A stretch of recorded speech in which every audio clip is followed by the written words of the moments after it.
رحم اللہ من یقرأ الفاتحہ۔ بسم اللہ الرحمن الرحیم الحمد للہ رب العالمین الرحمن الرحیم مالک یوم الدین ایاک نعبد وایاک نستعین صراط الذین انعمت علیہم غیر المغضوب علیہم ولا الضالین۔ بسم اللہ الرحمن الرحیم قل هو اللہ احد اللہ الصمد بسم اللہ الرحمن الرحیم قل هو اللہ بسم اللہ الرحمن الرحیم قل هو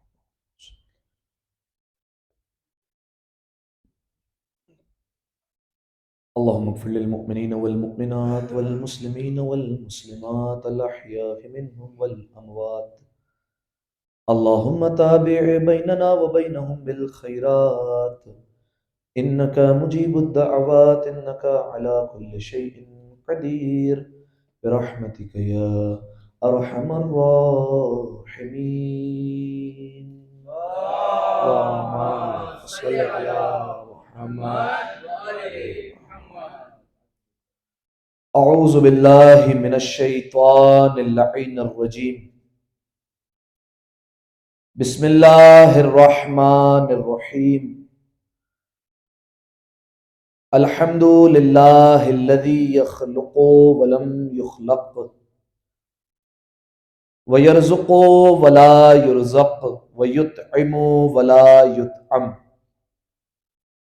ثم الصلاة والسلام على عبدک ونبيك وصفيك ورسولك وخيرتك من الخلق أبي القاسم محمد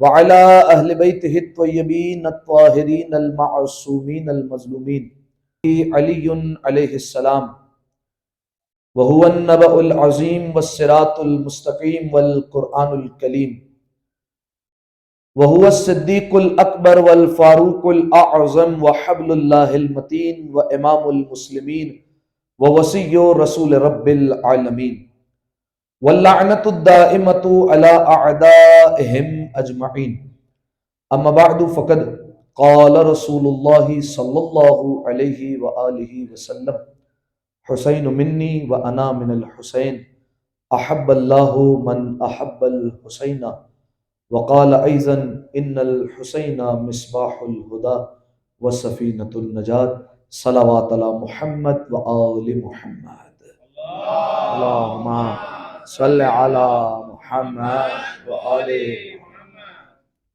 سامعین محترم، آپ تمام محبان امیر المؤمنین کی خدمت میں سفیر حسین جناب مسلم ابن عقیل کے فرزندان سید محمد اور سید ابراہیم کی شہادت کی تعزیت پیش کرتا ہوں، اور بالخصوص زمانے کے امام کی خدمت اقدس میں تعزیت اور تسلیت پیش کرنے کے لیے مل کر دعائے سلامتی امام زمانہ پڑھیں گے۔ بسم اللہ الرحمن الرحیم اللہم کل ولیک الحجت ابن الحسن صلواتک علیہ وعلی آبائہ فی غازہ الساعہ وفی کل ساعہ ولیا وحافظا وقائدا وناصرا ودلیلا وعینا حتی تسکنہ ارضک طوعا وتمتعہ فیہا طویلا۔ اللہم صلی علی محمد وآل محمد۔ ایک دفعہ اس سے بہتر مل کر بآواز بلند صلوات پڑھ دیں۔ اللہم صلی علی محمد وآل محمد۔ سامعین محترم، طفلان مسلم، فرزندان مسلم سید ابراہیم اور سید محمد کی شہادت کے سلسلے میں اس مجلس عزا کا انعقاد کیا گیا ہے، اور سامعین محترم، چونکہ یہ مجلس عزا محرم الحرام سے پہلے شہادت کی آخری مجلس ہوتی ہے، تو علماء کرام کا طریقہ کار یہی ہوتا ہے کہ اس مجلس کو استقبال ماہ محرم الحرام کے طور پر قرار دیتے ہیں۔ لہذا سامعین محترم، اس بات کو مد نظر رکھتے ہوئے میں نے آپ کے سامنے رسول اللہ کے مشہور فرمان کی تلاوت کی ہے۔ الحمدللہ مجالس حسین کے طفیل یقیناً یہ احادیث مبارکہ آپ کے اذہان عالیہ میں محفوظ ہوں گی، اور اگر کسی کے ذہن میں عربی عبارت نہ ہو تو اتنی تو ضمانت کے ساتھ کہہ سکتا ہوں کہ کم از کم اردو ترجمہ آپ تمام افراد کے اذہان میں محفوظ ہوگا۔ پیغمبر اکرم کا ارشاد ہے، حسین منی و انا من الحسین، حسین مجھ سے ہے اور میں حسین سے ہوں۔ سامعین محترم، یہ حدیث کا آدھا حصہ ہے، یہ مکمل حدیث نہیں۔ ہمارے ہاں اس آدھے حصے کو مکمل حدیث سمجھا جاتا ہے کہ بس یہی ٹکڑا حسین منی و انا من الحسین یہی مکمل حدیث ہے، حالانکہ ایسا نہیں ہے۔ یہ مکمل حدیث نہیں، یہ ایک حدیث کا آدھا حصہ ہے۔ آدھا حصہ مشہور ہو گیا، آدھا حصہ مشہور نہیں ہوا۔ اس کے ساتھ معاملہ وہی ہوا جو کچھ آیتوں کے ساتھ ہوا، جیسے ایک آیت قُل لا اسألکم علیہ اجرا الا المودۃ فی القربى، یہ جو آیت ہے یہ مکمل آیت نہیں، اسے آیت مودت کہتے ہیں، لیکن یہ مکمل آیت نہیں ہے، بلکہ یہ آیت کا ایک حصہ ہے جو مشہور ہو گیا، جیسے ہم سمجھتے ہیں کہ یہ پوری آیت ہے، حالانکہ ایسا نہیں ہے۔ بالکل ایسے ہی یہی معاملہ اس حدیث کے ساتھ بھی ہوا کہ حسین منی و انا من الحسین، ہم یہ سمجھتے ہیں کہ یہ مکمل حدیث ہے، جبکہ ایسا نہیں۔ یہ اتنی مشہور ہوئی کہ ہم یہ سمجھتے ہیں کہ یہ مکمل حدیث ہے اور اس کے آگے کوئی جملہ نہیں ہے، ایسا نہیں ہے، بلکہ مکمل حدیث ایسے ہے، حسین منی و انا من الحسین احب اللہ من احب الحسین، یہ ہے مکمل حدیث، صحیح ہے۔ اور یہ یقیناً فریقین کی کتاب میں ہے، ہماری کتابوں میں بھی آپ کو یہ احادیث ملے گی، اور جو اہل سنت ہے ان کی کتاب میں بھی آپ کو یہ حدیث مل جائے گی۔ لہذا اس کا ترجمہ کیا ہے؟ حسین منی و انا من الحسین، حسین مجھ سے ہے اور میں حسین سے ہوں۔ اگلا حصہ بڑا لطیف حصہ ہے جو رسول اللہ نے ارشاد فرمایا، جو دل کو چھو جاتا ہے، فرمایا احب اللہ من احب الحسین۔ اب اس کا ترجمہ کیا ہے؟ تو سامعین محترم دیکھیے، اس کے ترجمے کے حوالے سے علماء کرام میں بحث پائی جاتی ہے۔ بعض علماء کہتے ہیں کہ یہ جو ٹکڑا ہے بعد والا احب اللہ من احب الحسین، بعض کہتے ہیں کہ یہ جملہ خبریہ ہے۔ جملہ خبریہ کسے کہتے ہیں؟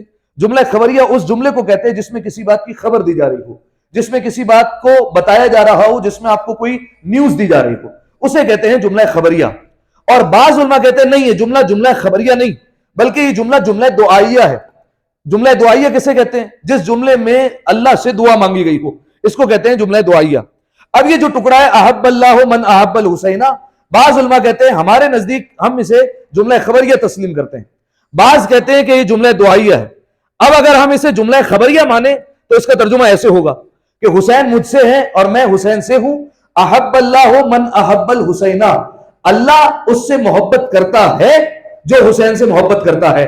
یہ خبر دی گئی، ٹھیک ہے، آپ تھوڑا سا جو ہے وہ میرے ساتھ جڑ جائیے، یہ خبر دی جا رہی ہے، یہ بتایا جا رہا ہے، یہ ایک بات بتائی جا رہی ہے، اس لیے کہتے ہیں جملہ خبریہ۔ لیکن بعض کہتے ہیں کہ نہیں، یہ جملہ خبریہ نہیں بلکہ جملہ دعائیہ ہے۔ اب اگر جملہ دعائیہ ہوگا تو ترجمہ ایسے ہوگا، حسین مجھ سے ہے اور میں حسین سے ہوں، اے اللہ تو بھی اس سے محبت کر جو حسین سے محبت کرتا ہے۔ یہ ترجمہ ہو جائے گا جملہ دعائیہ کا۔ لہذا سامعین محترم دونوں ترجمے ہم ٹھیک مان لیتے ہیں۔ جملہ خبریہ، اللہ اس سے محبت کرتا ہے جو حسین سے محبت کرتا ہے، اے اللہ اس سے محبت کر جو حسین سے محبت کرتا ہے، یہ ہو گیا جملہ دعائیہ۔ سامعین محترم انصاف کی بات ہے، یہ اگر خبر ہے تب بھی ہمارے فائدے میں ہے، یہ اگر دعا ہے تب بھی ہمارے فائدے میں ہے، کیونکہ ہمارا ایمان ہے رسول کی خبر غلط ہو نہیں سکتی، رسول کی دعا رد ہو نہیں سکتی، یعنی دونوں باتیں ہوں تب بھی ہمارے فائدے میں ہے۔ البتہ رسول اللہ نے ایک پیغام اس حدیث کے ذریعے سے دے دیا کہ دیکھو ہر انسان کی خواہش ہے کہ اللہ اس سے محبت کرے، لہذا اللہ کے رسول نے رہتی دنیا تک قیامت تک کے لوگوں کو یہ پیغام دیا کہ اگر خدا کے محبوب بننا چاہتے ہو تو حسین کا محب بننا پڑے گا، یا اگر خدا کے معشوق بننا چاہتے ہو تو حسین کا عاشق بننا پڑے گا۔ ایک دفعہ صلوات پڑھیں، زندہ آباد، زندہ آباد، زندہ آباد، یا علی اللہم صلی علی محمد وآل۔ لہذا یہ رہتی دنیا تک پیغام ہے، اگر محبوب خدا بننا ہے تو محب حسین بن جاؤ، معشوق خدا بننا ہے عاشق حسین ہو جاؤ، اللہ خود تم سے محبت کرنے لگ جائے گا۔ اچھا سامعین محترم، یہ حدیث آپ نے محفوظ کر لی، صحیح ہے، اس کا ترجمہ آپ کے ذہنوں میں محفوظ ہو گیا، حسین مجھ سے، میں حسین سے ہوں، اللہ اس سے محبت کرتا ہے جو حسین سے محبت کرتا ہے۔ سامعین محترم، اس حدیث پر ایک اعتراض کیا گیا، صحیح ہے، اور اس اعتراض کو بیان کرنے سے پہلے میں آپ کے سامنے ایک سوال رکھتا ہوں تاکہ آپ کو اعتراض اچھے طریقے سے سمجھ میں آ جائے۔ دیکھیے سامعین محترم، سوال یہ ہے کہ اگر ہمارے پاس ایک قرآن کی آیت آ جائے اور دوسری طرف سے ہمارے پاس ایک حدیث آ جائے، اور جب ہم ان دونوں چیزوں کو سامنے رکھیں تو قرآن کی آیت کا مطلب اور حدیث کا مطلب آپس میں ٹکرا جائے، یعنی قرآن کی آیت کچھ کہہ رہی ہے، حدیث کا مطلب کچھ اور ہے، قرآن کوئی معنی بتا رہا ہے، حدیث اسی مطلب کے بالکل اپوزٹ میں ہے، تو ہم کسے مانیں گے؟ قرآن کو مانیں گے یا حدیث کو مانیں گے؟ کس کو ماننا چاہیے؟ قرآن کو ماننا چاہیے۔ یہ آپ تمام کا فیصلہ ہے کہ ہمیں قرآن کو ماننا چاہیے، ہم حدیث کو نہیں مانیں گے، کیونکہ ہمارا یہ ماننا ہے کہ حدیث کبھی بھی قرآن سے ٹکرا نہیں سکتی۔ اگر وہ آل محمد کا فرمان ہوگا تو قرآن کے بالکل مطابق ہونا چاہیے، اگر وہ قرآن کے مطابق نہیں ہے تو پھر آل محمد کا فرمان ہی نہیں ہے، صحیح ہے۔ اچھا اب اس کا مطلب یہ نہیں ہم ہر حدیث کو لے کر بیٹھ جائیں اور قرآن سے ملانے لگ جائیں، ہو سکتا ہے ہماری سمجھ میں کوئی اور بات نہ ہے، صحیح ہے، جو علماء کرام کے اذہان میں آ جاتی ہے۔ لہذا سامعین محترم، یہ بات طے ہو گئی کہ اگر ہمارے سامنے ایک قرآن کا مطلب آئے اور ایک حدیث کا مطلب آئے تو ہم قرآن کے مطلب کو لیں گے، حدیث کے مطلب کو نہیں لیں گے، صحیح ہے۔ اب ایک اعتراض، اس کی بلکہ ایک مثال سنیے پہلے۔ قرآن کہتا ہے وَوَرِثَ سلیمان داؤد، کہ جناب سلیمان جناب داؤد کے وارث بنے، صحیح ہے۔ کیا کہا قرآن نے؟ جناب سلیمان جناب داؤد کے وارث ہوئے۔ اس کا مطلب یہ ہوا کہ نبی وارث بن بھی سکتا ہے، نبی وارث بنا بھی سکتا ہے، ایسا ہی ہے، صحیح ہے، نبی وارث بنتا بھی ہے اور نبی وارث بناتا بھی ہے۔ یہ قرآن نے قانون دے دیا، کیونکہ ہم نے اس آیت سے یہ مطلب نکالا، جب قرآن نے کہا سلیمان داؤد کے وارث تو ہم نے اس کا مطلب نکال لیا، نتیجہ یہ نکال لیا کہ نبی وارث ہوتا بھی ہے، نبی وارث بنتا بھی ہے، صحیح ہے۔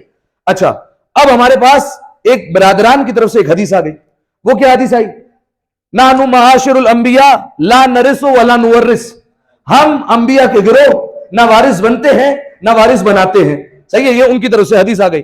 یہ کب حدیث آئی تھی؟ وجود میں، رسول اللہ نے تو نہیں فرمائی، یہ جناب سیدہ جب دربار میں گئی تھی اور اپنے حق کا مطالبہ کیا تھا تو ان بدبختوں نے سامنے سے یہ حدیث بیان کی تھی اور حدیث گڑی تھی کہ ہم نے تو رسول اللہ سے سنا ہے کہ رسول اللہ نے فرمایا کہ ہم انبیاء کے گروہ نہ وارث بنتے ہیں نہ وارث بناتے ہیں۔ تو اب سامعین محترم دو مطلب آ گئے، ایک قرآن نے کہا کہ نبی وارث ہوتا بھی ہے نبی وارث بناتا بھی ہے، ایک حدیث نے کہا کہ نبی نہ وارث ہوتا ہے نہ وارث بنتا ہے۔ انصاف سے بتائیے کس کی بات مانیں گے؟ قرآن کی بات مانیں گے۔ جو حدیث ہوگی اس کو دیوار پر اٹھا کے مار دیں گے کہ ہمارے مطلب کی نہیں ہے، کیونکہ قرآن نے جو فارمولا دیا حدیث بالکل اس کے مطابق ہونی چاہیے، ٹھیک ہے۔ تو یہ بات طے ہو گئی۔ اب آئیے یہ جو حدیث ہے حسین منی وانا من الحسین احب اللہ من احب الحسین، اللہ اس سے محبت کرتا ہے جو حسین سے محبت کرتا ہے، صحیح ہے۔ یعنی حدیث نے سمجھایا کہ اگر اللہ کی محبت چاہیے تو حسین سے محبت کرنی پڑے گی۔ اب آگئے ہمارے میٹھے میٹھے بھائی، اور انہوں نے جو ہے وہ ایک اعتراض کیا اور کہا کہ دیکھو آپ لوگوں کا اپنا قانون ہے اور وہ یہ ہے کہ اگر قرآن کے مقابلے میں حدیث آ جائے تو حدیث کو نہیں مانیں گے، بالکل ایسا ہی ہے۔ کہا تو یہ اس حدیث کے مقابلے پر قرآن موجود ہے اور یہ بات قرآن سے ٹکرا رہی ہے، ہم اس کو تسلیم نہیں کر سکتے۔ اچھا وہ بات کیا ہے؟ قرآن کی آیت ہے قل ان کنتم تحبون اللہ فاتبعونی یحببکم اللہ۔ کیا ہے آیت؟ کہ اے حبیب ان سے کہہ دیجئے کہ اگر یہ لوگ اللہ سے محبت کرتے ہیں تو پھر کیا کرے؟ فاتبعونی، مجھ رسول کی اتباع کرے۔ اگر رسول کی اتباع کریں گے تو کیا ہوگا؟ یحببکم اللہ، تو پھر اللہ بھی تم سے محبت کرے گا، صحیح ہے۔ اب قرآن نے کیا کہا کہ اگر تمہیں اللہ کی محبت چاہیے تو تمہیں رسول کی پیروی کرنی پڑے گی، جیسا رسول کرتے ہیں ویسا کرنا پڑے گا۔ حدیث کہتی ہے کہ اگر اللہ کی محبت چاہیے تو حسین سے محبت کرنی پڑے گی۔ اب مجھے بتائیے قرآن کو مانے حدیث کو مانے؟ کس کو مانیں گے بھائی؟ اچھا دیکھیں پہلے والے معاملے میں آپ نے بڑا زور سے بولا تھا کہ قرآن کو ماننا چاہیے، اب کس کو مانیں گے؟ قرآن کو ماننا چاہیے۔ تو یہ حدیث گئی تو پھر کیا کہنے؟ دیکھیے سامعین محترم، اب جب یہ اعتراض ہوا کہ حدیث کہتی ہے کہ اگر اللہ کی محبت چاہیے تو حسین سے محبت کرنی ہوگی اور قرآن کہتا ہے کہ اگر اللہ کی محبت چاہیے تو رسول کی اتباع کرنی پڑے گی، تو ہم نے کہا کہ یہ باتیں دونوں الگ الگ کہاں ہیں؟ قرآن کچھ سمجھا رہا ہے، آپ کچھ اور سمجھ رہے ہیں۔ کہنے لگے کیا مطلب؟ کہا قرآن نے کہا ہے کہ اگر اللہ کے رسول کی محبت چاہیے تو اتباع کرنی ہوگی. میں نے کہا اتباع کا مطلب کیا ہے؟ کہا پیروی. میں نے کہا پیروی کسے کہتے ہیں؟ کہا جیسا رسول کرے ویسا ہمیں کرنا ہے. میں نے کہا ایمان سے بتاؤ رسول نے اپنی زندگی میں کیا حسین سے محبت نہیں کی ہے؟ کیا رسول حسین کو دل سے نہیں چاہتے تھے؟ کیا رسول اللہ نے جا بجا امام حسین کی شان میں حدیث نہیں ارشاد فرمائی؟ لہذا سامعین محترم یہ حدیث اور آیت آپس میں ٹکرا نہیں رہی ہے بلکہ ایک ہی مطلب پر دونوں دلالت کر رہی ہے. ایک دفعہ صلوات پڑھیں مل کر بآواز بلند. اللہم صلی علی محمد و آل. توجہ رکھیے گا. اب سامعین محترم یہ حدیث تو آ گئی. اب میں نے بتایا کہ رسول اللہ کی اتباع کرنے سے اللہ کی محبت ملتی ہے. اب دیکھیے رسول اللہ نے امام حسین سے محبت کا اظہار کیسے کیا اور ساتھ ہی ساتھ یہ بھی پتا چل جائے گا کہ رسول اللہ نے یہ حدیث کس موقع پر ارشاد فرمائی. توجہ. اب آپ نے یہ منظر دیکھنا ہے. صحیح ہے, میں سنا رہا ہوں لیکن آپ نے دیکھنا ہے منظر. رسول اللہ مسجد نبوی میں ہے. صحیح ہے, مسجد نبوی میں ممبر رکھا ہوا ہے. رسول اللہ ممبر پر تشریف فرما ہے. توجہ. مسجد میں جہاں ممبر ہے اس کے بالکل سیدھ میں دروازہ ہے. صحیح ہے, اور دروازے اور ممبر کے بیچ میں صحابہ رضوان اللہ تعالی علیہم تشریف فرما ہے. وہ سارے بیٹھے ہوئے ہیں. صحیح ہے, اور سب کی نگاہ ہے رسول اللہ کے چہرے پر. یا جملہ بدل کر کہوں سب کی نگاہ اس چہرے پر ہے جس نے کہا ہے کہ علی کا چہرہ دیکھنا عبادت ہے. سب اسے دیکھ رہے ہیں اور سب کی نگاہیں محو ہوئی بھی ہے. سب کی نگاہیں مرکوز ہے رسول اللہ کے چہرے پر اور رسول اللہ ممبر پر بیٹھ کر باتیں بیان کر رہے ہیں. اب یقیناً رسول اللہ احکام شریعت بیان کر رہے ہوں گے. نماز کی باتیں ہوں گی, روزے کی باتیں ہوں گی, زکوٰۃ کی باتیں ہوں گی, حج کی باتیں ہوں گی, یا شریعت کے دیگر احکام کی گفتگو ہو رہی ہوگی. اب سارے کے سارے رسول اللہ کو دیکھ رہے ہیں اور رسول اللہ بات کر رہے ہیں. اچانک سے امام حسین آ گئے مسجد کے دروازے پر. صحیح ہے, اور دروازے میں داخل ہوئے. یا یوں کہوں کہ علم کے شہر کا جو دروازہ تھا اس کا بیٹا دروازے میں داخل ہوا. آئے امام حسین دروازے پر اور امام حسین کی پہلی نگاہ پڑی رسول اللہ پر. جیسے ہی رسول اللہ کو دیکھا تو اب نواسا نانا سے بہت محبت کرتا تھا اور نانا بھی نواسے سے بے حد محبت کرتے تھے. لہٰذا نواسے نے جیسے ہی نانا کو دیکھا تو محبت میں یہ نواسا یہاں سے دوڑا تاکہ اپنے نانا کی گود میں جا کر بیٹھ جائے. لیکن جیسے ہی دوڑے امام حسین تو یہ جو ابا کا دامن ہے وہ امام کے پیروں میں الجھ گیا. صحیح ہے, یا یوں کہوں کہ ابا کا دامن پیروں کو کعبہ سمجھ کر لپٹ گیا. فوراً لپٹا اور امام حسین علیہ السلام زمین پر آئے اور فرش زمین نے حسین کے بوسے لیے. امام حسین علیہ السلام جیسے ہی گرے رسول اللہ نے اپنا خطبہ چھوڑا. رسول اللہ جو احکام بیان کر رہے تھے وہ رسول اللہ نے چھوڑ دیے اور رسول اللہ اس وقت ممبر سے اترے اور سیدھا جا کر حسین کو اٹھایا اور ممبر پر لے کر آیا اور اپنی گود میں بٹھایا. سوال, امام حسین علیہ السلام گرے تو اتنے صحابہ بیٹھے ہوئے تھے, کیا کوئی صحابی امام حسین کو اٹھانے کے لیے نہیں اٹھاتا؟ بھائی سوال ہے نا. میں ایک مثال دیتا ہوں تاکہ آپ کو یہ بات اچھی طریقے سے سمجھنا ہے. بالفرض آپ یہاں پر ایک بہت بڑے عالم کو بلاتے ہیں. صحیح ہے, وہ آتا ہے تقریر کرنے کے لیے اور وہ جب تقریر کر رہا ہوتا ہے تو اس کا بیٹا اس مسجد کے دروازے سے آتا ہے اور گر جاتا ہے. صحیح ہے, انصاف سے بتائیے کیا یہ عالم اتریں گے اس کو لے جانے کے لیے؟ یہ یہاں سے اتریں گے اس کو جا کے اٹھائے اور پھر یہاں کر لا کر بٹھائیں؟ نہیں, ایسا نہیں ہوگا. بلکہ اتنا جو مجمع بیٹھا ہوگا اس میں سے کوئی اٹھے گا اور یہ کہہ کر کہ قبلہ کا بیٹا ہے اسے پاس میں بٹھا لے گا. ہو سکتا ہے چاکلیٹ وغیرہ بھی دے, سر پر ہاتھ پھیرے, اس طریقے سے ساتھ میں بٹھا لے گا. صحیح ہے, تو اب ایمان سے بتائیے کہ رسول اللہ کو اٹھنے کی کیا ضرورت تھی؟ جب رسول اللہ دیکھ رہے تھے کہ اتنے سارے صحابہ ہیں تو کوئی صحابی بھی اٹھ جاتا اور کوئی صحابی بھی امام حسین کو اپنے پاس بٹھا لیتا. لیکن کوئی صحابی نہیں اٹھا اور رسول اللہ اترے ممبر سے. یہ کیسے ہو سکتا ہے؟ اچھا دیکھیے, ایک جواب آ سکتا ہے آپ کی طرف سے. وہ کیا کہ رسول اللہ کا نواسا حسین تو ہے لیکن صرف نواسا نہیں ہے بلکہ حسین علی کا بیٹا بھی تو ہے. تو اس مجمع میں صرف صحابی تو نہیں تھے بلکہ منافق بھی تھے. تو ہو سکتا ہے ان کے دل میں علی کا بغض ہو, اس لیے جب دیکھا کہ حسین کا بیٹا گرا ہے تو چھوڑ دیا اور اٹھانے کے لیے آگے نہیں بڑھے. یہ ہو سکتا ہے جواب. صحیح ہے. اچھا آپ یہ جواب دیں گے تو میں سامنے سے ایک اور بات کہوں گا کہ اچھا چلیے یہ آپ کی بات مان لی کہ اس مجمع میں کچھ منافق تھے. ایک چیز ہوتی ہے نا جسے ہم کہتے ہیں چاپلوسی. صحیح ہے, یہ سنا ہے آپ نے, جیسے انگلش میں کہتے ہیں بٹرنگ یا ہماری زبان میں کہتے ہیں مسکا لگانا.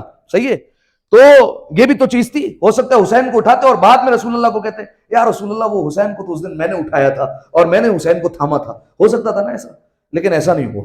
صحیح ہے. اچھا دوسرا جواب جو ہے وہ میں آپ کو یہ کہوں گا کہ اگر بالفرض اس مجمع میں بعض منافق تھے تو پھر علی کے عاشق بھی تو تھے. سلمان کہاں تھے؟ ابو ذر کہاں تھے؟ مقداد کہاں تھے؟ عمار کہاں تھے؟ یہ سارے لوگ کہاں تھے؟ اب آپ کہیں ہو سکتا ہے قبلہ اس دن نہ آئے ہوں, تو ایسا ہو نہیں سکتا کیونکہ میں یہ نہیں مانتا کہ رسول اللہ بول رہے ہوں اور سلمان موجود نہ ہو, رسول اللہ گفتگو کرے اور ابو ذر نہ ہو, رسول اللہ کلام کرے اور مقداد اور عمار جیسی ہستیاں موجود نہ ہو. یہ سمجھ میں نہیں آتا. اب ایک بات سمجھ میں آتی ہے کہ صحابہ بھی نہیں اٹھے اور رسول نے جا کر حسین کو اٹھایا.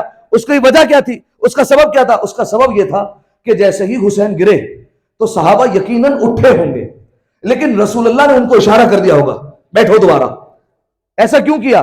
دیکھیے رسول اللہ نے یہ اشارہ کیا ہوگا اور کہا ہوگا کہ دوبارہ بیٹھ جاؤ، اور رسول اللہ کہہ رہے ہوں گے کہ میں خود حسین کو اٹھانے جاؤں گا۔ شاید یہ پیغام دینے جا رہے ہو کہ دیکھو امامت کو سہارا رسالت تو دے سکتی ہے، امامت کو سہارا صحابیت نہیں دے سکتی ہے۔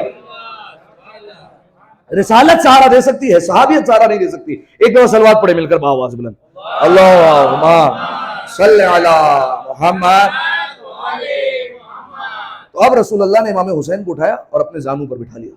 اب ہونا کیا چاہیے تھا کہ رسول اللہ جو بات کر رہے تھے وہیں سے بات کنٹینیو ہوتی اور وہیں سے بات کو آگے بڑھایا جاتا کہ اچھا نماز کی بات ہو رہی تھی ہماری، تو اب میں اس بات کو آگے بڑھاتا ہوں۔ ایسا ہی ہوگا بالفرض اگر اس مجلس میں کوئی ڈسٹربنس ہو جائے، مائک خراب ہو جائے، سیٹیاں مارنے لگے، صحیح ہے، تو میں رک جاؤں گا، اور پھر جب یہ صحیح ہوگا تو میں کہوں گا اچھا تو میں یہ کہہ رہا تھا، اور وہاں سے بات آگے بڑھے گی۔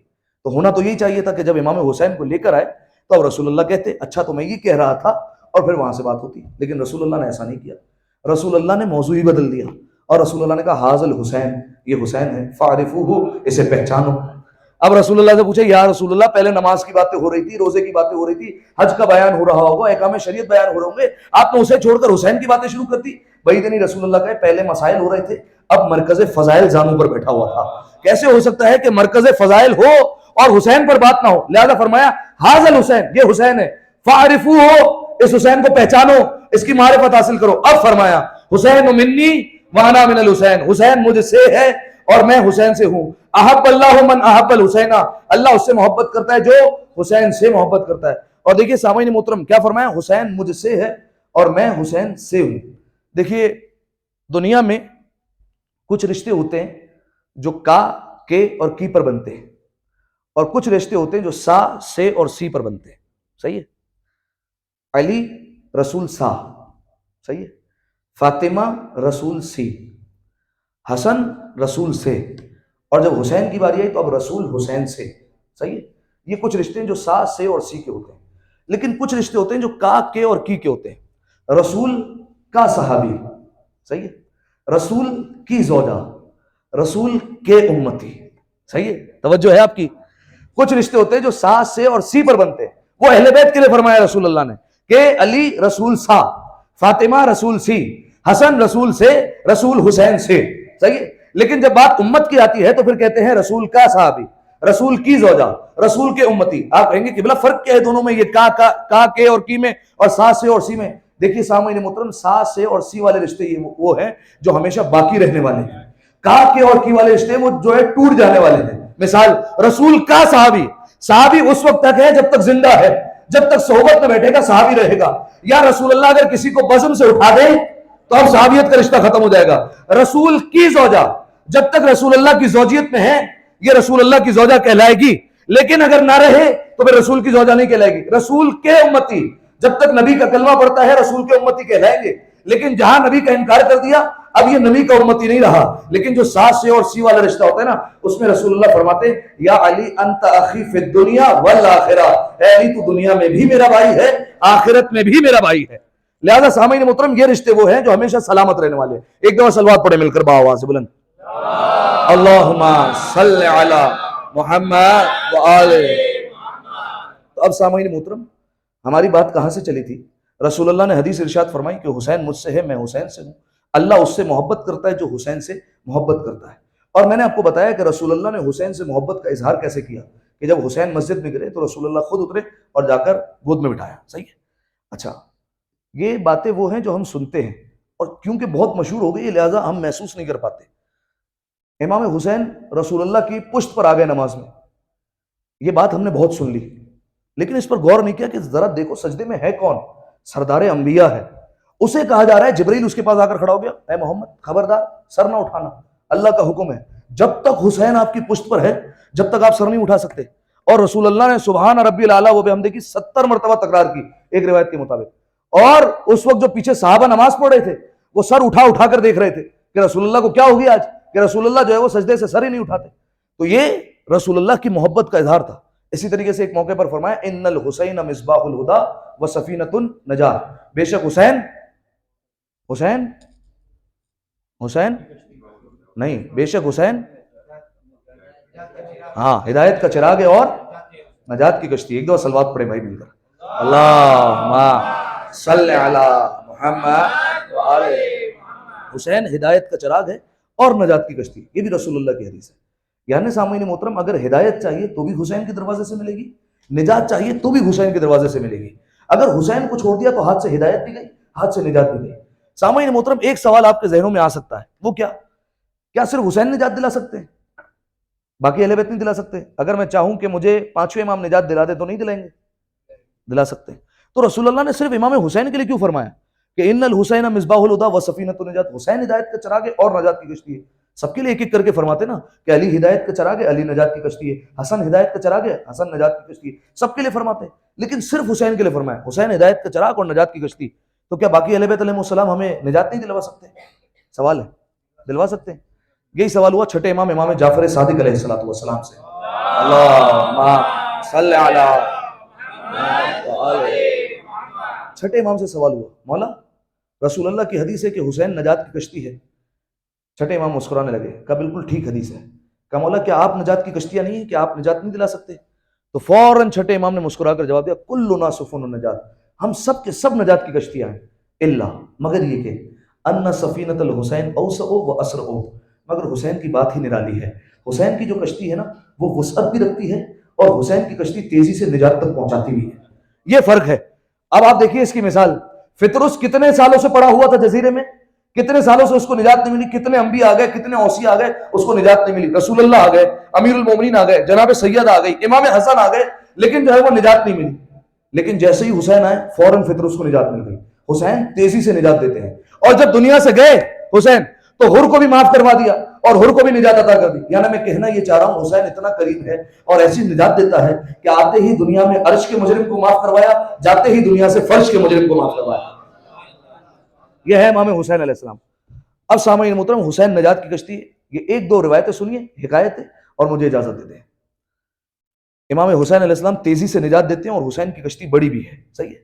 اب اس پر ایک روایت سنیے, بلکہ یہ ایک عالم کا خواب ہے, صحیح ہے, اور خواب ہے آیت اللہ محمد حسین بروجردی کا, صحیح ہے. یہ آیت اللہ محمد حسین بروجردی یہ عام مجتہد نہیں تھے, بلکہ یہ امام خمینی علیہ الرحمہ کے استاد تھے, صحیح ہے. اب آپ سوچ سکتے ہیں کہ کتنا بڑا نام ہوگا. اور دوسری خاص بات یہ کہ جو آج ہمارے گھر میں یہ توضیح المسائل پڑھی ہوتی ہے نا, یہ ایسا نہیں کہ جو ہے وہ پہلے مجتہد سے چلی ہوئی آ رہی ہے, نہیں. یہ آیت اللہ محمد حسین بروجردی نے اس توضیح المسائل کا اجرا کیا اور کہا کہ ہم لوگوں کے پاس تو بڑی بڑی کتابیں ہیں, ہم سمجھ لیتے ہیں, لیکن جو عوام کے مسائل ہیں وہ کیسے سمجھیں گے, کہ ہر وقت ہمارے پاس آتے رہیں گے. تو انہوں نے توضیح المسائل کا اجرا کیا کہ گھر میں ان کے رہے تاکہ جب چاہے ان میں سے مسائل دیکھیں اور سیکھ لیں اور عمل کر لیں. لہٰذا یہ وہ مجتہد تھے جنہوں نے توضیح المسائل کا اجرا کیا تھا سب سے پہلی بار. یہ آیت اللہ محمد حسین بروجردی, توجہ رکھیے گا. ایک دن آئے اپنے درس میں, طالب علم سارے سامنے بیٹھے ہوئے ہیں اور بے تحاشت جو ہے وہ طالب علم ہے, سب ان کے سامنے بیٹھے ہوئے ہیں. انہوں نے اس دن ایک عجیب کام کیا. وہ کیا کیا کہ آئے درس میں, اور درس میں آتے ہی انہوں نے سب سے پہلے امام حسین علیہ السلام کے مصائب پڑھے. سب سے پہلے درس نہیں پڑھا ہے. اچھا دیکھیے, اگر عاشور ہوتا اور پہلے مصائب پڑھے جاتے تو بات سمجھ میں آتی تھی. توجہ میری جانب رہے بھائی. اگر عاشور ہوتا اور مصائب پڑھتے تو بات سمجھ میں آتی. اگر کسی امام کی شہادت ہوتی اور مصائب پڑھتے تو بات سمجھ میں آتی. یا اگر کوئی غم کی اور تاریخ آ جاتی کہ بالفرض کوئی رشتہ دار چلا گیا, کوئی طالب علم تھا جس کا انتقال ہو گیا, تو اس کے انتقال پر مصائب پڑھے جاتے تو بات سمجھ میں آتی. لیکن ایسا کچھ نہیں ہے, نہ عاشور ہے نہ کسی امام کی شہادت کی تاریخ ہے, کوئی مناسبت نہیں ہے. آتے ہی کل تک ویسے ہی درس پڑھایا کرتے تھے, آج پہلے مصائب پڑھے بعد میں درس پڑھایا. جب مصائب پڑھے, اب آپ جانتے ہیں کہ مجھ جیسا تو کوئی تھا نہیں کہ بات میں اثر نہ ہو. ایک مجتہد تھا, امام خمینی کے استاد ہیں اور کتنے بڑے پائے کے عالم ہیں, اور انہوں نے جب مصائب پڑھے تو بے تحاشا گریا ہوا اور خوب رونے لگے. سارے طلاب رو رہے تھے, لیکن روتے روتے سب کے چہرے پر ایک سوال موجود تھا. وہ سوال کیا تھا کہ آج ہمارے استاد نے پہلے مصائب کیوں پڑھے. یہ سوال تو تھا, لیکن خیر اتنا بڑا عالم, اتنا بڑا مرجع, کسی میں جرت نہیں تھی کہ جا کر اعتراض کرتا کہ آپ نے آج ایسا کیوں کیا. آپ نے جو 10 منٹ مصائب پڑھے آپ اس میں بھی ہمیں درس پڑھاتے, کسی میں اعتراض کرنے کی ضرورت نہیں تھی. جیسے ہی درس ختم ہوا اور آیت اللہ محمد حسین بروجردی اٹھے اور جانے لگے, جاتے جاتے رک گئے اور رک کر انہوں نے ایک جملہ کہا مجھے معلوم ہے تم سب کے چہروں پر مجھے ایک سوال نظر آ رہا ہے, اور وہ سوال یہی ہے کہ آج میں نے درس کی ابتدا میں مصائب کیوں پڑھے. سب نے کہا جی استاد بالکل ایسی ہی بات ہے, ہم یہی آپ سے پوچھنا چاہتے ہیں. کہا میں بیان کرتا ہوں تم سے. کہا کل میں جب تمہیں درس پڑھا کر اپنے گھر پہنچا تو آرام کی خاطر میں لیٹ گیا. یہ علماء کا طریقہ کار ہوتا ہے کہ درس جب مسلسل صبح سے لے رہے ہیں تو آخری درس کے بعد کچھ سستانے کے لیے، کچھ آرام کرنے کے لیے تھوڑی دیر لیٹ گئے، پھر اس کے بعد درس کا سلسلہ دوبارہ شروع ہو گیا. تو کہا کہ میں جب لیٹا تو میں نے خواب میں میدان محشر دیکھا. کہ میدان محشر سجا ہوا ہے اور نفسا نفسی کا عالم ہے. اب آپ تصور کر سکیں، یہ ہم سنتے سورج سوا نیزے پر. سوا نیزے کا مطلب کیا ہوتا ہے؟ نیزہ آپ نے دیکھا ہوگا، یہ موویز آپ دیکھتے ہیں جناب یوسف کی اور مختار نامہ، نیزہ کتنا ہوتا ہے؟ یہ 2 ہاتھ کے برابر ہوگا. اور کتنا ہوگا؟ سوا نیزہ لگا لیا. اب یہاں سورج ہے، صحیح ہے. اب اس سورج سے کیا ہوگا کہ جو روایت میں جملے بیان ہوئے کہ لوگوں کے مغز جو ہے وہ پگھل کر ان کی ناک سے بہ رہے ہوں گے، ان کے منہ سے نکل رہے ہوں گے. پسینہ جو ہے وہ اتنا بہ رہا ہوگا کہ لوگوں کے قدم چھپے ہوئے ہوں گے، صحیح ہے. اتنا پسینہ میدان محشر میں. اور نفسا نفسی کا عالم، ہر کسی کو اپنی فکر ہے کہ کسی طریقے سے مجھے نجات مل جائے، صحیح ہے. ہر کسی کو یہی فکر ہوگی. نہ باپ بیٹے کو پہچانے گا، نہ بیٹا جو ہے وہ باپ کو جواب دے گا، نہ بیٹی کو کوئی جو ہے وہ جواب دے گی، نہ بیٹی ماں کی نجات کی ضامن ہوگی. کوئی بھی نہیں. صرف ایک رشتہ سلامت ہے جو اہل بیت کا رشتہ ہے، جو میں نے کہا کبھی نہیں ٹوٹتا. یا علی انت اخی فی الدنیا والآخرہ، علی تو دنیا میں بھی میرا بھائی ہے، آخرت میں بھی میرا بھائی ہے، صحیح ہے. جو حساب دینے والے ہیں وہ رشتے ٹوٹ گئے ہیں، جو حساب لینے والے ہیں وہ رشتے سلامت ہیں. تو اب میدان محشر لگا ہوا ہے اور آیت اللہ محمد حسین بجردی کہتے ہیں کہ میں اس میدان محشر میں کھڑا ہوا اور میں دیکھ رہا ہوں سارا منظر. کہ اچانک سے حساب و کتاب کے لیے میدان سجایا گیا. اچھا، حساب کتاب کون لے گا؟ کون لے گا حساب کتاب؟ یہ ہمارا عقیدہ ہے، یہ آپ کو پتا ہونا چاہیے. کون لے گا؟ اہل بیت لیں گے. اور کوئی کون لے گا حساب کتاب ہمارا؟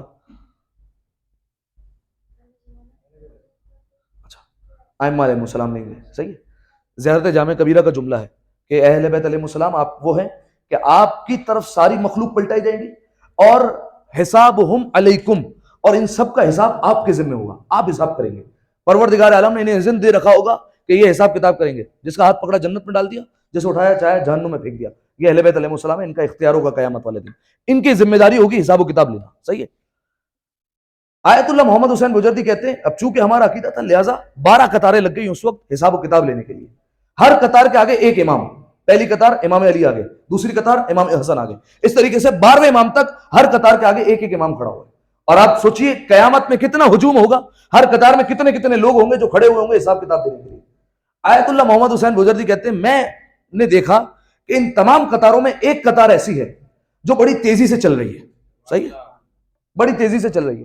اور اس قطار کا کمال یہ ہے کہ اس قطار کے آگے جو امام کھڑا ہے وہ جیسے ہی حساب کرتا ہے جنت کی ضمانت دے دیتا ہے کہ جاؤ جنت میں، صحیح ہے. اس امام کا کمال یہ ہے. اور اس قطار کی خاص بات یہ کہ سب سے لمبی بھی قطار ہے لیکن سب سے تیز بھی چل رہی ہے. اب حدیث جوڑ لیجئے کہ ان سفینۃ الحسین اوسع و اسرع، حسین کی کشتی جو ہوگی وہ بڑی بھی ہوگی اور حسین کی کشتی تیزی سے نجات بھی دے گی. کہ جیسے ہی میں نے دیکھا کہ اس قطار کے آگے امام کون ہے تو میں نے دیکھا سید الشہداء ابا عبداللہ امام حسین علیہ السلام. صلی علی محمد، وہ کھڑے ہیں قطار کے آگے اور سب کا حساب کتاب لے رہے ہیں اور سیدھا جنت. اب یہ ہماری عادت ہے، ہم اگر کہیں پر دیکھتے ہیں نا 4-5 لائنیں لگی ہوئی ہے، اسی لائن میں لگتے ہیں جو لائن تیز چل رہی ہو. ایسا ہوتا ہے نہیں ہوتا ہے؟ جو لائن تیز جائے گی اس میں لگ جاؤ تاکہ ہمارا کام جلدی ہو جائے. تو آیت اللہ محمد حسین بجردی کہتے ہیں میں جا کر لگ گیا امام حسین والی قطار میں اور انتظار کرنے لگا اپنی باری میں. کا چند لمحے کسے کہتے ہیں؟ قیامت کا میدان. کا چند لمحوں میں میری باری آ گئی اور میں امام حسین علیہ السلام کے روبرو کھڑا ہو گیا. خدا ہم سب کو یہ منظر نصیب فرمائے کہ ہم امام حسین کے روبرو ہوں. اب کہتے ہیں کہ میں امام حسین کے سامنے کھڑا ہوا. ہونا کیا چاہیے تھا؟ امام حسین حساب کتاب کرتے سیدھا جنت. امام حسین علیہ السلام نے ایک جملہ کہا بروجردی تمہارا حساب کتاب میرے پاس نہیں ہے، تمہارا حساب کتاب صادق آل محمد کے پاس ہے، امام جعفر صادق علیہ السلام. اللہم صلی علی محمد. ایسا نہیں جس کا دل چاہا وہ لگ گیا قطار میں، نہیں. کچھ شرائط ہوں گی، وہ شرائط اندر ہوں گی اپنے ہمارے تو ہم اس قطار میں لگیں گے. کہا بروجردی تمہارا حساب کتاب میرے بیٹے کے پاس ہے، جعفر صادق کے پاس تمہارا حساب کتاب ہے. تم عالم ہو، جتنے علماء جتنے طالب علم ہیں ان سب کا حساب کتاب وہاں ہو رہا ہے، وہاں جاؤ. مولا نے کہا مولا کا حکم سراغوں پر. کہا میں اس قطار سے نکلا اور سیدھا آ گیا چھٹے امام والی قطار میں. کہا کہ اتنی لمبی قطار، اور اس کے بعد کہا کہ جتنی تیز حسین کی قطار تھی اتنی ہی سست یہ قطار تھی، اپنی جگہ پر ہی کھڑی ہوئی. کہا مجھے گھنٹوں گزر گئے میں اسی قطار میں کھڑا ہوں، یہ قطار اپنی جگہ سے ہل ہی نہیں رہی. ایسا ہوتا ہے نا ایک بندہ نکلے تو ہم آگے تو بڑھے تھوڑا سا، کہا اپنی جگہ پر کھڑے ہوئے. کہا میں نے کہا ماجرا کیا ہے؟ کہا میں اس قطار سے نکلا اور سیدھا آگے گیا اور میں نے دیکھا چھٹے امام آگے کھڑے ہوئے اور حساب لے رہے ہیں شیخ مفید علیہ الرحمہ کا. شیخ مفید کون ہے؟ جنہیں زمانے کے امام نے اپنا بھائی کہا ہے. جسے زمانے کے امام نے اپنا بھروسے مند کہا ہے. یہ ہے شیخ مفید علیہ الرحمہ. یہ آگے کھڑے ہوئے ہیں قطار کے اور یہ حساب دے رہے ہیں.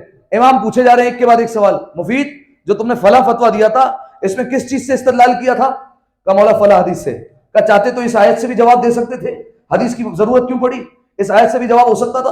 ایک ایک فتوے پر چھٹے امام سوال کر رہے ہیں کہ ایسا کیوں کیا, ایسا کیوں کیا. اب آپ سوچئے ایک ایک عالم سے کتنے سوالات ہوں گے. علماء کا مقام بڑا ہے, جنت میں بہت بڑی جو ہے وہ جزا بھی ملے گی, لیکن بہت سخت حساب و کتاب کے بعد بھی. صحیح, ذمہ داری ان کے کاندھوں پر. اب جب دیکھا کہ اتنا جو ہے وہ حساب کتاب جو ہے وہ سلو ہو رہا ہے, تو آیت اللہ محمد حسین گجردی کہتے ہیں میں اس قطار میں دوبارہ آ کر کھڑا ہو گیا. میں سوچنے لگا کیا کروں. اور اب آپ سوچئے نگاہوں میں وہی قطار ہے کہ جس میں تیزی سے لوگ جنت میں جائے جا رہے ہیں. اب انسان کا دل تو ہوگا نا اسی قطار میں جا کر رکھ جائے. دوبارہ نکلے, آئے اس قطار کے پاس, تو دیکھا فرشتے کھڑے ہوئے تھے, اور وہ فرشتے حسین کے نوکر ہیں. کوئی فرشتہ حسین کا جھولا جھلانے والا ہے, کوئی فرشتہ حسین کو لوریاں سنانے والا ہے, کوئی حسین کے اشاروں پر کام کرنے والا ہے. یہ سارے حسین کے نوکر ہیں. یہ سارے اس قطار کے دائیں بائیں کھڑے ہوئے ہیں اور دیکھ رہے ہیں منظر. آیت اللہ محمد حسین گجردی کہتے ہیں میں نے ایک فرشتے سے پوچھ لیا, کہا کیا کوئی طریقہ ہے کہ اس قطار میں شامل ہو جائیں اور اس قطار میں لگ جائیں؟ ہم عالم ہونے کے باوجود کیا اس قطار میں لگ سکتے ہیں؟ انہوں نے کہا ہاں ہے, گنجائش تو ہے, لگا جا سکتا ہے اس قطار میں. کہا وہ کیا؟ کہا دنیا میں کچھ کام کرنے ہوں گے. کہا وہ کیا کام کرنے ہوں گے؟ کہا دیکھو اس قطار میں وہی شامل ہو سکتا ہے جس نے کبھی بھی کسی بھی موقع پر عزاداری امام حسین کی خدمت کی ہو. اس قطار میں وہی شمار ہو سکتا ہے جس نے کبھی بھی کسی بھی طور پر عزاداری امام حسین کی خدمت کی ہے. وہ دیکھو جو جنت میں جا رہا ہے وہ حسین کا نوحہ پڑھتا تھا, وہ جو جنت میں جا رہا ہے وہ حسین کے نام پر فرش بچھایا کرتا تھا, وہ حسین کے نام پر پانی پلاتا تھا, وہ حسین کے نام پر کھانا کھلاتا تھا. جس بھی طریقے سے بس خدمت کرو, حسین اپنی اس قطار میں تمہیں شامل کر لیں گے. بس یہ طریقہ کار ہے. ایک دفعہ صلوات پڑھے مل کر آواز بولا اللہم صلی علی محمد. ایک پیغام تو یہی ہو گیا, محرم الحرام کی آمد ہے, جتنا ہو سکے امام حسین علیہ السلام کی عزاداری کی خدمت کریں, جتنا ہو سکے. چاہے وہ آپ مصائب میں آنسو بہا کر, چاہے مصائب پڑھ کر, چاہے نوحہ پڑھ کر, چاہے فرش عزا بچھا کر, چاہے نیاز تقسیم کر کر, چاہے سبیل پر پانی پلا کر, چاہے یہ یہاں آنے سے پہلے لائٹیں آن کر کے, چاہے مائک آن کر کے, جیسے آپ کا دل چاہے ویسے خدمت کریں. ایک شرط ہے, جزاک اللہ, ایک دفعہ اپنے لیے صلوات پڑھیں. اللہم صلی علی محمد. حضور ہونا خالصتاً شہزادی ہونے کے لیے چاہیے. جو آپ خدمت کریں نا وہ حسین کے لیے ہونا چاہیے, حسین کے علاوہ نہیں. صحیح ہے, ہمارے ہاں یہ بہت ہوتا ہے بالفرض جو ہے وہ کہ اگر فلاں کے گھر پر مجلس ہے تو وہاں جانا پڑے گا. اچھا کیوں جانا پڑے گا؟ وہ یہ نہیں کہتے سامنے سے کہ حسین کے لیے جا رہا ہوں, وہ سامنے سے کہتے ہیں ہمارے رشتہ دار کے گھر مجلس ہے اس لیے جا رہا ہوں. نہیں حضور, کراس لگ گیا آپ پر, یہ جو ہے وہ قابل قبول نہیں ہے. آپ اس لیے جا رہے ہیں کہ رشتہ دار مجھے بلا رہا ہے, اور اگر میں نہیں گیا تو یا تو میرے گھر نہیں آئے گا یا پھر جو ہے وہ مجھ پر اعتراض کرے گا بھائی کیوں نہیں آئے. لہٰذا اس کے سوالات کے بچنے کے لیے ہم جو ہے وہ ان کے گھر پر پہنچ گئے. آپ خالصتاً حسین کے لیے نہیں گئے. صحیح ہے. اسی طریقے سے ایک عزادار نے مجلس رکھی, آپ کے پاس میسج پہنچ گیا فلاں کے گھر پر مجلس ہے, آپ نہیں گئے. کیوں نہیں گئے؟ ہمارا ان سے کیا لگے, ہماری ان سے بات چیت ہی نہیں ہے. حضور جو مجلس کروا رہا ہے نا وہ اس لیے مجلس نہیں کروا رہا ہے کہ آپ رشتہ داری کی بنیاد پر آئیں گے. وہ یہ چاہتا ہے کہ کسی طریقے سے ہمارے گھر پر حسین کی ماں آ جائے. بس وہ خالصتاً جناب سیدہ کے لیے کر رہا ہے. آپ کا فرض بنتا ہے کہ پھر آپ وہاں پر پہنچے خالصتاً جناب سیدہ کے لیے. آپ جو کام کریں جناب سیدہ کے لیے کریں, امام حسین علیہ السلام کے لیے کریں. یہ رشتہ دار کے لیے, ریلیشن کے لیے, دوست یاری کے لیے, اس کے لیے جا رہا ہوں, اس کے لیے جا رہا ہوں, وہاں کھانا بہت اچھا ہے, دوسری مجلس میں سے تبرک ملے گا, وہاں پر جو ہے وہ بریانی کی دیگ ہے, نیاز کے لیے جائیں کوئی مسئلہ نہیں ہے. لیکن جو ہے وہ دل میں نیت ہونی چاہیے کہ حسین کے لیے جا رہا ہوں. بالفرض یہاں پر جو ہے وہ ٹکا بوٹی ہے, وہاں پر جو ہے وہ بالفرض نان کھٹائی ملے گی, وہاں نہیں جاؤں گا, یہاں جاؤں گا. نہیں, اگر مقصد یہی ہے تو پھر نہیں. مقصد صرف اور صرف امام حسین علیہ السلام کی خوشنودی کو بنائیے کہ امام حسین علیہ السلام کی خوشنودی کے لیے جا رہا ہوں, امام حسین کی خوشنودی کے لیے نوحہ پڑھ رہا ہوں, امام حسین کی خوشنودی کے لیے مجلس پڑھ رہا ہوں. سب کے لیے سے پہلے امام حسین کے لیے لگنا چاہیے. صحیح ہے. یہ خلوص کتنا ہے میں آپ کو جو ہے وہ ایک حکایت کے ذریعے سے پیش کرتا ہوں. یہ پڑھ چکا ہوں اگرچہ پچھلے سال, لیکن جو ہے وہ اگر آپ کے ذہنوں میں ہو تو آپ جو ہے وہ اس کو دوبارہ محسوس فرمائیں گے. ایک دفعہ صلوات پڑھے مل کر باواز بلند. اللہم صلی علی محمد. یہیں سے سیدھا مصائب پر جانا ہے مجھے, لہذا توجہ سے سننا ہے آپ نے اس واقعے کو کہ اگر آپ محرم الحرام میں عزاداری کر رہے ہیں, کوئی بھی کام کریں, چھوٹے سے چھوٹا کام بھی کر رہے ہیں نا, کسی اگر باہر عزادار کی جوتی آپ کے پیروں میں آ جاتی ہے, آپ اٹھا کر بھی اگر ایک طرف رکھ رہے ہیں نا, لیکن نیت ہونی چاہیے خالصتاً حسین کے لیے, جناب سیدہ کے لیے. بس اب اس خلوص کی اہمیت کیا یہ سنیے. ایران کا ایک شہر اس کے بہت بڑے خطیب، بہت بڑے عالم، اور خطیب بھی ایسے کہ محرم الحرام میں ان کے پاس مجلس سے پڑھنے کے لیے ٹائم نہیں ہوتا، پہلے سے ہی سال سال پہلے ان کے مجلس سے بک ہو جاتی ہے کہ اب اس گھر پہ پڑھنا ہے، اس گھر پہ پڑھنا ہے، یہاں پڑھنا ہے، اس امام بارگاہ میں، اس طریقے سے پورا جو ہے وہ بک ہوتا ہے۔ یہ عالم، یہ اتنے بڑے خطیب جن کا پورے شہر میں نام ہے، ہر ایک بندے کی خواہش ہے کہ ہمارے گھر پر آ کر پڑھیں، یہ ایک مجلس پڑھنے کے لیے پہنچ گئے ایک جگہ پر، اور جب وہاں پر مجلس سے خطاب کیا اور ختم ہوئی، بڑا گریہ ہوا، لوگ بڑے خوش ہوئے کہ ہمارے گھر پر آئے تھے۔ جب مجلس سے باہر نکلے تو چھوٹے چھوٹے بچے وہ آئے اور انہوں نے ابا کا دامن پکڑ لیا، کہا کہ کدھر؟ کہا بیٹا اگلی مجلس میں جانا ہے مجھے۔ کہا کہ نہیں، ہم نے اپنے گھر میں اہتمام کیا ہوا ہے، آپ کو ہمارے گھر پر آ کر مصائب تو پڑھنے ہوں گے، آپ مصائب پڑھتے ہیں۔ اس عالم نے منع کیا اور کہا میں نہیں پڑھ سکتا، میری بہت مجلسیں ہیں، میں تمہیں وقت نہیں دے سکتا، حالانکہ اگر گنجائش نکالنا چاہے تو نکل سکتی ہے۔ کہا میرے پاس بہت مجلسیں، میں نہیں پڑھ سکتا۔ ان بچوں کا گویا یہ سمجھیے دل ٹوٹ گیا۔ بچے کچھ کام کرتے ہیں نا بڑے دل سے کرتے ہیں، اگر آپ دیکھیں بچے بہت خلوص سے کام کرتے ہیں۔ اب آپ سوچیے، انہوں نے فرش ازا بچھایا ہوگا، انہوں نے کرسی لگائی ہوئی ہوگی، انہوں نے کرسی کے اوپر کپڑا ڈالا ہوا ہوگا، انہوں نے محنت کی ہوگی، ایک ایک روپیہ جو ہے وہ جمع کر کے نیاز کے پیسے جمع کیے ہوں گے، اس طریقے سے بڑے دل سے کیا ہوگا۔ اس میں شرط یہ کہہ رہا ہوں، یہ جو مجلس ہو رہی ہوگی یہ خالصتاً امام حسین کے لیے ہو رہی ہے، دل سے کیا۔ اب جب یہ سنا نا کہ وہ نہیں پڑھیں گے، ہر ایک کا دل ہوتا ہے بڑا خطیب ہمارے گھر پر آ کر پڑھے، یہ بچے بیٹھ گئے اور سب کی آنکھوں سے آنسو نکلنے لگے، ہزاروں قطار رونے لگے، اور ایک جو کہتے ہیں شور برپا ہو گیا وہاں پر کہ کیا ہو گیا بچوں کو، اتنے بچے ایک ساتھ کیوں رو رہے ہیں۔ اس عالم نے دیکھا سارے بچے رو رہے ہیں تو بچوں کو اٹھایا اور کہا چلو میں تمہارے گھر پر مجلس پڑھ دیتا ہوں، لیکن صرف مصائب پڑھوں گا، فضائل کی گنجائش نہیں ہے، صرف مصائب پڑھوں گا۔ کہا ہمیں قبول ہے، آپ آئیے ہمارے گھر میں، صرف مصائب پڑھ کر چلے جائیں۔ آئے، مجلس کا ماحول تھا، بچوں نے اپنی محنت سے سجایا ہوا تھا، ایک بچے نے آ کر مرثیہ پڑھا اپنی زبان میں، اور اس کے بعد عالم کو دعوت دی کہ اب آپ پڑھیے مصائب۔ وہ عالم گئے ممبر پر اور انہوں نے جا کر مصائب پڑھے۔ جب مصائب پڑھے تو بچے بھی تھے، ان کے والدین بھی ہوں گے، بڑا خوب گریہ ہوا۔ اور یاد رکھیے، اگر آپ کو دیکھنا ہو نا، اگر آپ کبھی اپنے گھر میں مجلس رکھیں، چاہے ایام فاطمیہ میں کریں، چاہے ایام امیر المومنین میں کریں، چاہے ایام حسین میں کریں، جب بھی مجلس کریں آپ امام حسین کے لیے، جناب سیدہ کے لیے، اگر آپ دیکھنا چاہتے ہو نا آپ کے گھر کی مجلس قبول ہوئی ہے یا نہیں ہوئی، تو آپ دیکھنا گریہ کتنا ہوا ہے۔ اگر گریہ ہو جائے نا تو سمجھ جانا شہزادی نے مجلس قبول کر لی ہے، مجلس قبول ہے، صحیح۔ اگر گریہ ہو جائے، خالصتاً سب رونے لگ جائیں اور واقعی لگے کہ ایک روحانیت لگ رہی ہے مجلس میں، صحیح ہے، یہ علماء نے بیان کیا طریقے کا، اگر گریہ ہو جائے سمجھ جائے مجلس قبول ہے، شہزادی نے آپ کی مجلس کو قبول کر لیا ہے، صحیح ہے۔ اب وہ بڑا خوب گریہ ہوا، اب وہ عالم مصائب پڑھ چکے تو جانے لگے، بچوں نے روک لیا، کہا کہ قبلہ مصائب پڑھ دیے تو ہم نے نیاز رکھی ہے، وہ بھی آپ جو ہے وہ لیتے جائیں۔ کہا کہ بچوں ٹائم نہیں ہے۔ اب بچوں کا دل پھر مایوس ہو گیا، تو انہوں نے کہا اچھا لاؤ نیاز کیا ہے، تو بچے جا کر چائے لے کر آ گئے اور کہا کہ ہم نے سب نے پیسے جمع کیے، اپنی خرچیاں جمع کی اور یہ ہم نے چائے پی۔ اچھا، وہ بیٹھ گئے اور جب انہوں نے چائے پی تو وہ چائے ٹھنڈی تھی اور چائے اچھی نہیں تھی، ہماری زبان میں یہ کہہ لیں، صحیح ہے۔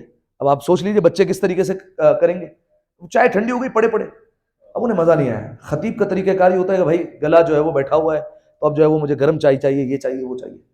انہوں نے دیکھا کہ بچے آگے پیچھے ہوئے، انہوں نے وہ چائے اٹھا کر گملے میں ڈال دی، پیچھے پودا تھا اس میں ڈال دی۔ واپسی آئے، بچوں نے دیکھا کہ کب خالی ہے، مولانا صاحب نے پی لی، کہا کہ بہت شکریہ آپ کا، مولانا صاحب چلے گئے، بچے بھی خوش ہو گئے کہ مجلس ہو گئی۔ اب جب وہ رات کو گھر پر پہنچے، اب دیکھیں کوئی دیکھ رہا ہو یا نہ دیکھ رہا ہو، میں اتنا کہہ سکتا ہوں حسین کی ماں دیکھ رہی ہے، ایسا ہے۔ اب وہ جب گھر پر پہنچے تو آرام کرنے کے لیے لیٹے، اور جب لیٹے تو خواب میں آ گئے حسین کی ماں جناب سیدہ کونین آئی، اور جناب سیدہ کونین نے اس سے کہا کہ تیرے دن بھر کی مجلسوں میں سے صرف ایک مجلس قبول ہوئی ہے، صحیح ہے، باقی ساری مجلسیں قبول نہیں کی۔ ابھی بات افسوس کی بھی ہے اور ایک طرف اس کو خوشی بھی تھی کہ چلو ساری مجلسیں صحیح نہیں، ایک تو قبول کی بھی ہے، لیکن افسوس زیادہ تھا کہ ساری قبول کیوں نہیں کی۔ کبھی بھی کیا بات ہے، کہا کہ ایک مجلس قبول کی ہے، وہ جو تم نے بچوں کے یہاں مصائب پڑھے تھے نا، وہ ہم نے قبول کر لیے، کیونکہ جب وہ تم نے پڑھی نا تمہارے دل میں وہ نہیں تھا کہ میں مجمع کے لیے پڑھ رہا ہوں، یا میں بالفرض ہدیے کے لیے پڑھ رہا ہوں، یا میں بالفرض فلاں رشتہ دار کے گھر پر پڑھ رہا ہوں اس لیے کر رہا ہوں، نہیں، تم خالصتاً پڑھ رہے تھے امام حسین کے لیے، تم ہمارے لیے پڑھ رہے تھے، جب ہمارے لیے پڑھی تو ہم نے قبول کر لی اس کو۔ اب وہ رونے لگے عالم، اور ان کا گریہ اس وقت بڑا جب جناب سیدہ نے ایک اور جملہ کہا، دیکھو آج کے بعد تبرک کی کبھی بے احترامی مت کرنا۔ کبھی بھی میں نے کیا کیا کہ وہ بچوں نے اتنے دل سے تمہیں چائے لا کر دی، تم نے اٹھا کر گملے میں ڈال دی؟ کہ وہ چائے بچوں کے ساتھ مل کر فاطمہ زہرا نے بنائی تھی، تو وہ سیدہ کا ہاتھ تھا اس میں، کہ تم نے اس چائے کو پھینک دیا؟ اب آپ ذرا سوچیے حضور کہ اگر کبھی ہمارے ساتھ ایسا ہو جائے اور ہمیں بعد میں پتا چلے کہ اس کام میں جناب سیدہ کا ہاتھ تھا اور ہم نے وہ کام نہیں کیا، ہمارے دل تو خدا کی قسم کلیجہ پھٹ جائے اگر جو ہے وہ ہمارے سے ایسا کام سرزد ہو جائے۔ سامعین محترم، یہ امام حسین علیہ السلام کا غم واحد عبادت ہے جس میں جناب سیدہ کا وعدہ ہے۔ گھر میں جتنی نمازیں پڑھوائیں، جناب سیدہ نے وعدہ نہیں کیا ہم گھر میں آئیں گے، جتنے گھر والے روزے رکھ لے، جناب سیدہ نے وعدہ نہیں کیا ہے۔ البتہ اتنا ضرور کہا ہے کہ اگر تم گھر میں فرش ازا بٹھا دو اور میرے غریب حسین کا ماتم رکھ لو تو سیدہ نے ضرور ضمانت دی کہ میں تمہارے گھر پر آ جاؤں گی۔ اور جب جناب سیدہ کونین آتی ہے نا تو آپ جانتے ہیں کون کون سی رحمتیں گھر میں آئیں گی جب جناب سیدہ کونین آئیں گی۔ اب آپ سوچیے سامعین محترم، کتنی دکھیاری ماں ہے کہ جہاں پتہ چل جائے کہ حسین پر آنسو بہائے جائیں گے اپنا رومال پھیلا آ جاتی ہے۔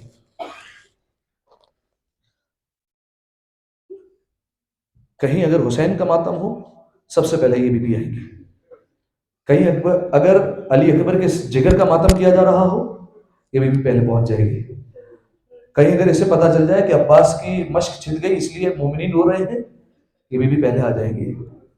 اور جملہ کہوں، اگر اس بی بی کو پتا ہو کہ کہیں اگر مسلم کے بچوں کا ماتم ہو رہا ہے تو یہ بی بی آئیں گی۔ یقیناً سامعین محترم، خواتین میں کہیں نہ کہیں شہزادی کونین موجود ہوں گی اور نگاہیں ہم پر ہوں گی کہ کون کون مسلم کے بچوں پر روتا ہے، تاکہ وہ ان آنسوؤں کو ہمارے لیے شفا کا باعث بنا دے اور ان آنسوؤں کو اپنے ساتھ لے کر جائے۔ عزادارو، جناب مسلم کے بچے، ایک کا نام ابراہیم، ایک کا نام محمد، ایک کی عمر ہے 8 برس، ایک کی عمر ہے 6 برس۔ دونوں بچے اپنے بابا کے ساتھ کوفہ آئے تھے اور ایک وقت آیا اپنے بابا سے بچھڑ گئے۔ عزادارو، اولاد والے محسوس کریں گے کہ اگر باپ سے بچے بچھڑ جائیں تو باپ کے دل پر کیا گزرتی ہے اور بچے کیا سوچتے ہیں کہ اب ہمارا کیا ہوگا۔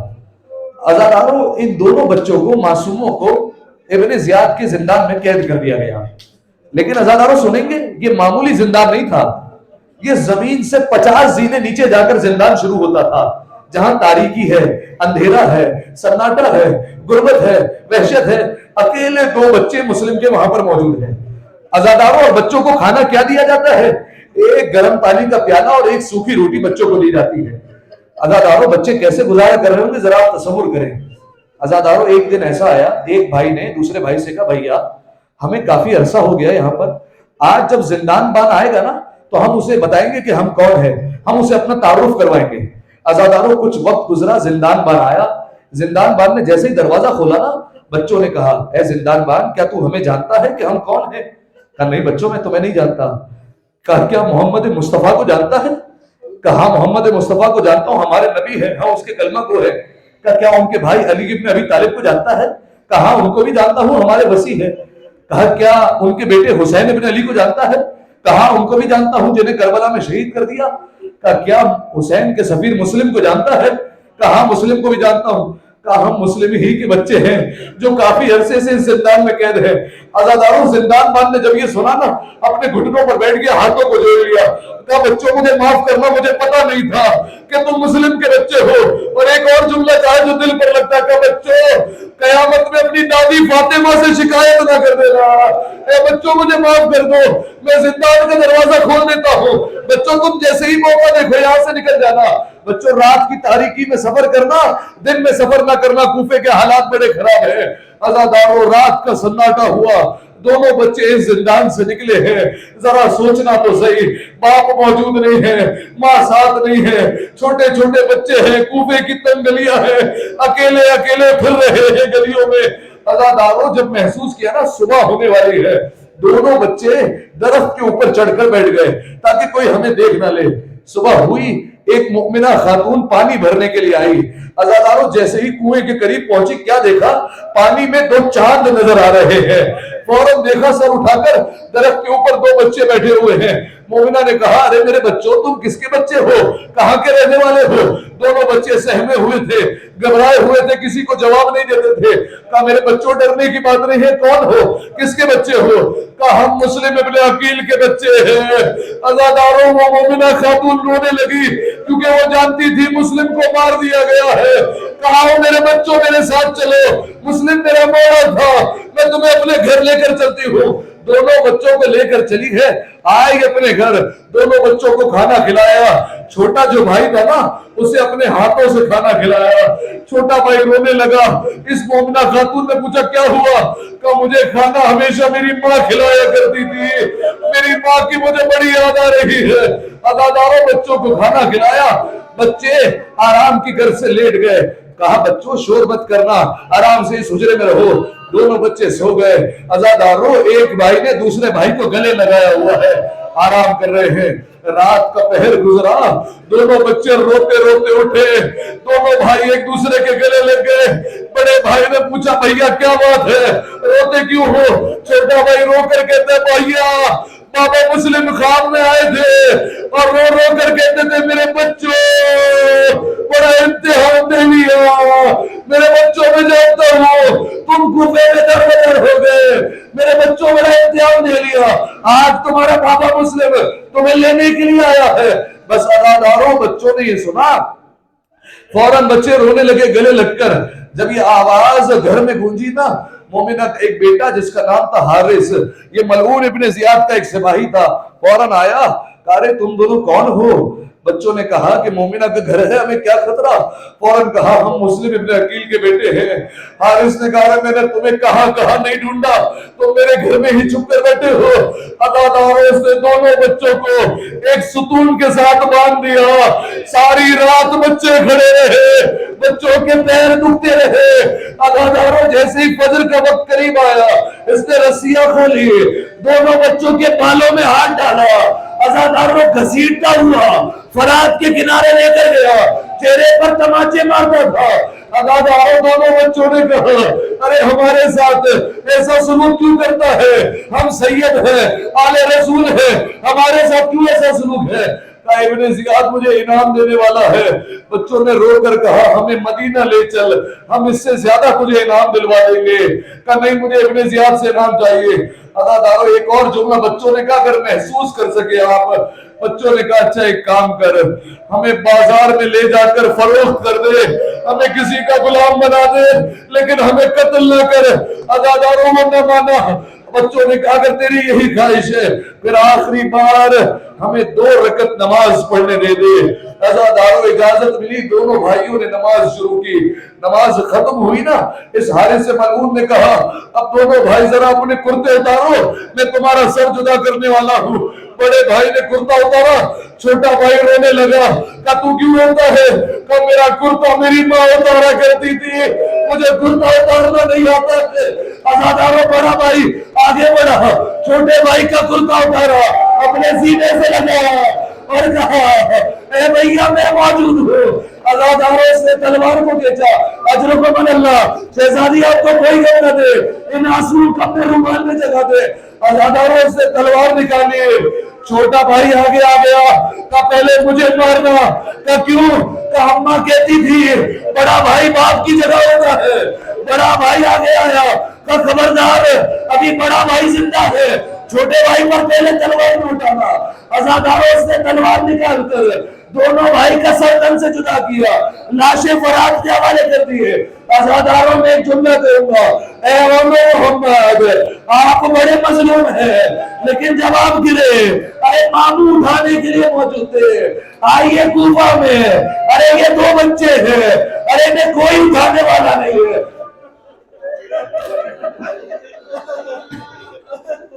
اجرکم اللہ اجرکم الزہرا۔ بس عزاداروں لاشیں فرات کے حوالے کیے۔ عزاداروں دونوں سروں کو لیا، سفید کپڑے میں باندھا، لے کر چلا ابن زیاد کے پاس۔ آیا میں ابن زیاد کے پاس، ابن زیاد کو کہا کہ تجھے مسلم کے بچوں کی تلاش تھی، لے میں مسلم کے بچے لایا ہوں۔ ابن زیاد نے کہا میں نے تجھے زندہ لانے کے لیے کہا تھا۔ کہا نہیں میں نے دونوں بچوں کو مار دیا ہے، وہ حسین کے چاہنے والے تھے، وہ علی کے چاہنے والے تھے، میں نے مار دیا ہے۔ عزاداروں کا کھول کپڑا، کپڑا کھولا، دونوں سر سامنے رکھے، دیکھا چہرہ بڑا سرخ ہو رہا ہے۔ کہا ایک کام کر ان کے چہروں پر پانی ڈال۔ عزاداروں چہرے پر جب پانی ڈالا گیا نا، دونوں بچوں کے بال ٹوٹ ٹوٹ کر گرنے لگے۔ اس نے کہا ابن زیاد ارے ان کے بال ٹوٹ ٹوٹ کر کیوں گر رہے ہیں؟ کہا امیر کیا بتاؤں، گھر سے لے کر میرے فرات تک بالوں سے گھسیٹتا ہوا انہیں فرات کے کنارے لایا تھا، اس لیے وائل ڈھونڈ رہے ہیں کہ چہرے پر پانی ڈال. اب جو پانی ڈالا ابن زیاد نے چیخ ماری, کہا تجھے حیا نہیں آئی, تجھے رحم نہ آیا, ارے چاند جیسے بچے تو نے مار دیے.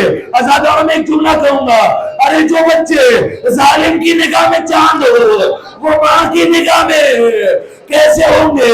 اجرکم اللہ. پانی ڈالا لیکن چہرہ لال رہا. کارن کے چہرے لال کیوں ہے؟ تعمیر دو وجہ ہے. پہلی وجہ تو یہ ہے جب ان کا سر تن سے جدا کیا چہرے پر خون لگ گیا تھا. کا دوسری وجہ کیا ہے؟ کہ میں گھر سے فرات تک تماچے مارتے مارتے لے کر آیا ہوں.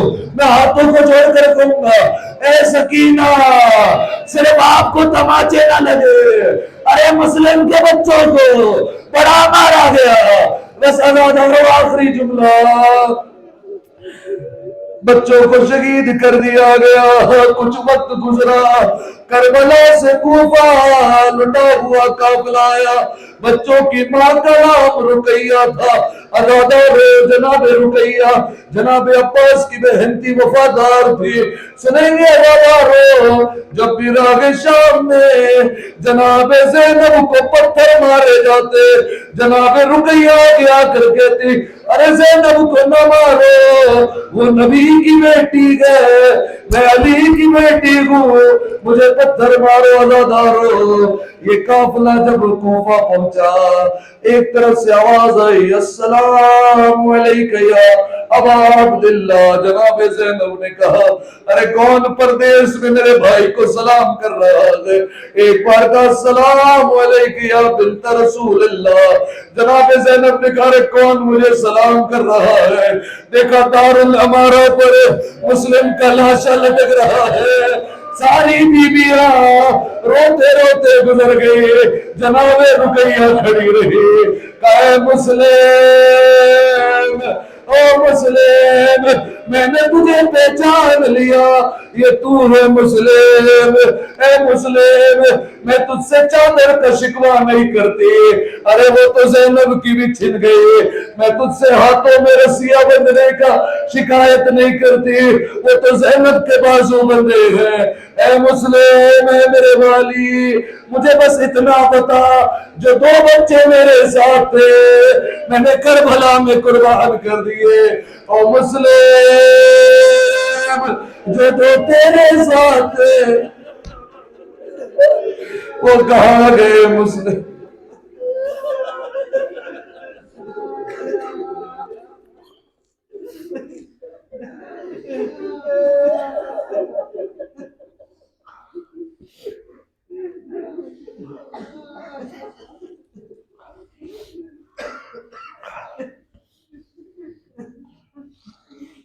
جناب مسلم ابن عقیل کی سنت ہے کہ امام حسین کو دور سے سلام کیا جائے. آئیے عاشورہ نزدیک ہے, اربعین نزدیک ہے, امام حسین کو اس نیت سے سلام کریں کہ مولا جلد از جلد ہمیں اپنی بارگاہ میں بلائیے. آئیے سب سلام کریں. السلام علیک یا ابا عبداللہ وعلی الارواح التي حلت بفنائے, علیک منی سلام اللہ ابدا ما بقیت وبقی اللیل والنہار ولا جعلہ اللہ آخر العہد منی لزیارتکم.